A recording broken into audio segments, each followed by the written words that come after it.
Hi folks, Brendan Anderson here, and welcome back to my 7-day property investment series. In this series, we're chatting about property investment strategies, and in episode 4 today, we're going to chat about HMOs. If you don't know what that stands for, it stands for Houses of Multiple Occupation.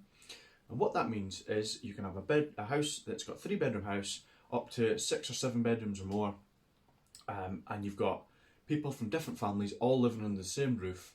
They've got their own private room, sometimes with en suites, sometimes shared bathrooms, and they share these communal living spaces, so like the living room if there is one, and the kitchen.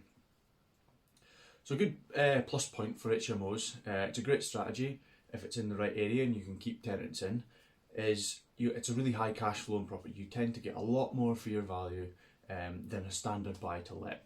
Because you charge per room, per person, and the bills are normally all included in that, or you can pay it just a standard rent, and they can pay bills on top.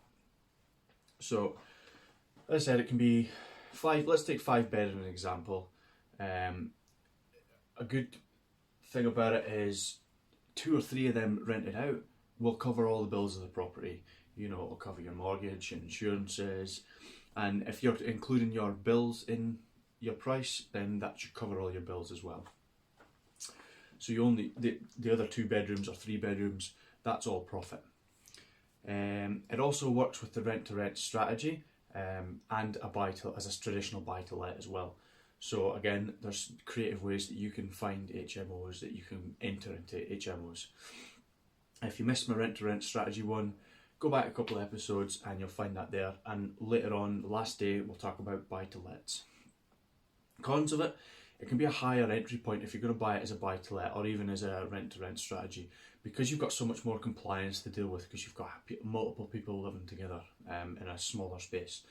And with that, you've got to have the right fire regs covered, you've got to have fire doors on every single door, you've got to have safety certificates up, and just generally a good conditioned kitchen and living area as well. So just a pleasant place for them to live. So with that, you might need to go a slightly higher end kitchen to attract better tenants. You might need to have more worktop space, because there's a minimum requirement for the amount of worktop space per person. What else? Every local council has got a different rule and different obligations that you've got to meet. So if you're thinking about taking on an HMO, you need to speak to the council to find out exactly what that is. They'll usually have a housing manager or even an HMO specialist as well.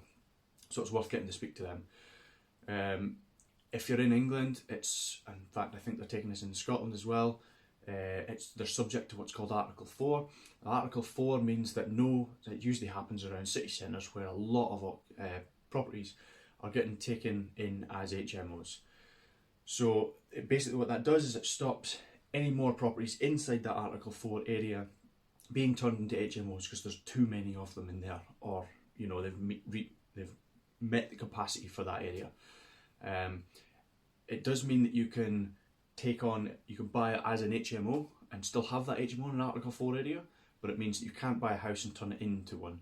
So you need to know if it is an Article 4 area, and if you need to know if it is one and if it's likely to become one. Again, that can be a good thing. If it's likely to become an Article 4 area, then you can get that just outside an Article 4 area, and it will increase the value if you go to sell it later down the line as an HMO, fully licensed.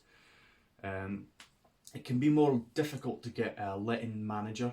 If you want to go to a letting agent to go, look, I want you to manage my HMO for me. Certainly in Scotland, that's my experience, that some letting agents just don't touch them because they maybe don't know how to deal with them. They don't think they can get it turned around or whatever. And they just, they'll work with it, but they'll only rent the whole thing out as a whole. So you need to find, say if it's a 5-bed property, you need to find 5 people to go there.